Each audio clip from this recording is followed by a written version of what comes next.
Today there is interesting news from the Russian Federation. Here, Russia was clearly outplayed and witnessed the most successful and devastating Ukrainian strike against its capital city. This was a direct result of Ukraine misleading Russian commanders, as Russians defended the wrong targets, leaving the main prize almost completely undefended. Over 2 days and 2 nights, swarms of long-range FP-1 and jet-powered Sparse drones crossed into the Moscow region. These drones were specifically optimized for high-speed and low-altitude penetration, allowing them to bypass radar coverage and complicate interception efforts. Ukraine even debuted an improved version of the Sparse drone, built with radar-absorbing composite materials and a heavier warhead to deal more damage.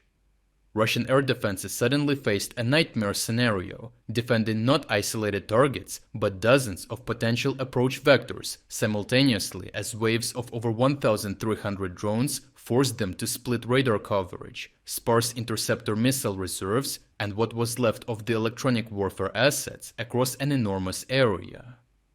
Going back in time a bit, as you know, the Kremlin turned Moscow into a fortress, with over 130 various air defense systems, in preparation for its Victory Day parade.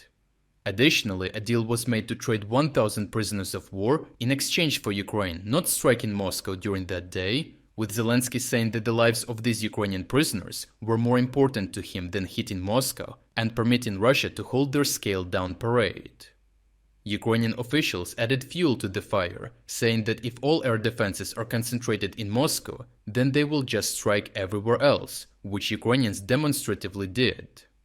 The critical Russian mistake came immediately after the parade, as Russian commanders hurriedly redistributed many of the concentrated air defense systems outward again to cover the rest of the country. However, as Ukrainians had now effectively lured the majority of Moscow's defenses away from the capital, Ukraine launched its biggest and most sophisticated strike yet, directly toward the seat of the Russian Federation. The Ukrainian strikes were not random attacks aimed at creating panic around Moscow, but precisely focused on critical military, industrial, and energy infrastructure supporting Russia's war effort.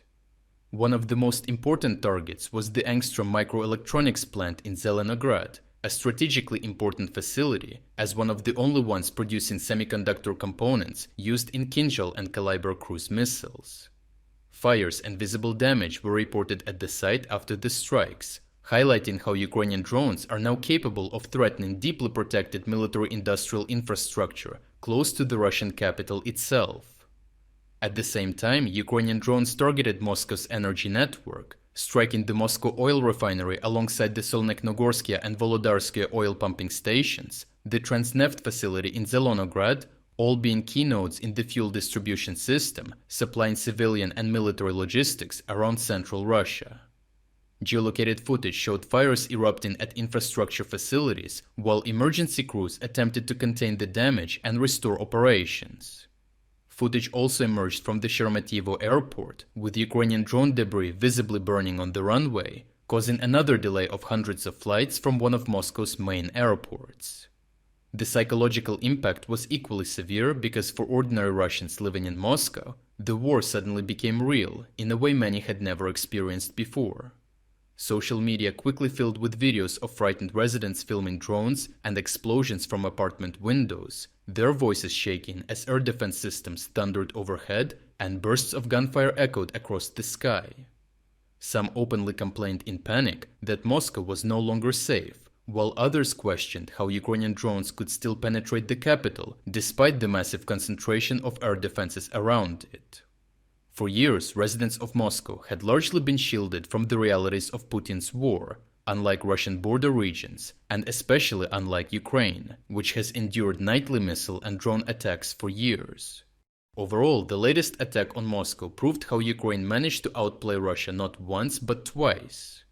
First, it forced Moscow to gather huge concentrations of air defenses around the capital, leaving the rest of Russia exposed to devastating strikes. Then, once Russian commanders redistributed those systems outward again, Ukraine launched one of the largest strike waves Moscow had ever seen, causing panic inside the capital while simultaneously damaging critical missile production and fuel infrastructure. Ukraine's evolving drone strategy now represents a sustained campaign of precision attritional warfare, designed to systematically degrade Russia's military, industrial, and logistical capacity, while exposing weaknesses even inside the country's most heavily defended airspace. If you would like to explore other key developments today that we couldn't cover in this video, make sure to visit our interactive news map. The link to our interactive map is in the description below. Thank you for watching this update, and a special thanks to everyone already following our interactive map.